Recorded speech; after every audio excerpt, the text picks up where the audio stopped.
Usa sa mga gimando sa Department of Interior and Local Government kundi DILG ngadto sa mga lokal nga panggamahanan ang hugot nga pagpatuman sa road clearing batok sa mga obstruction sa kadalanan asa usa diri ang illegal parking.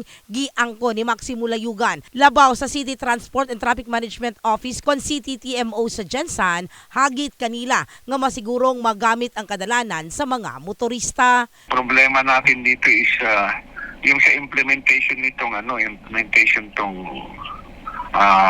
ordinance number 37, which is unang-una itong mga rampant ang hindi sumusunod sa mga, especially yung mga parking areas.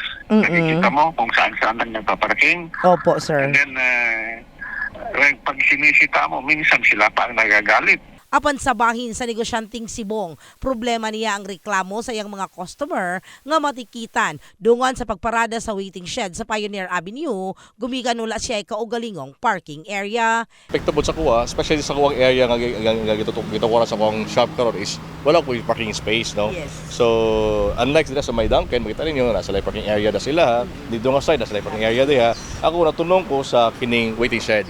Before ko nag-start dere, before ko nag-open dere, nag-ask ko sa management, sa kining owner sa building, kung manaba ko yung parking space na pwede magamitan dere. So, according to them, natabangan ako nila. So, I expect nga, no? So, pangain ako kung pwede ba na ako magamit dere yung area para may mong parking area.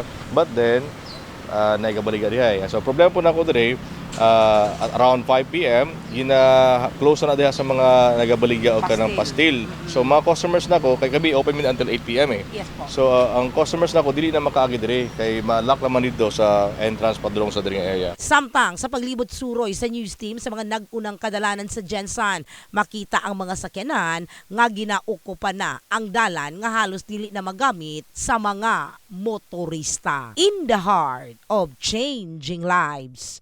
Kini sa Brigada Richal Gubalani sa Brigada News Jensan. Brigada News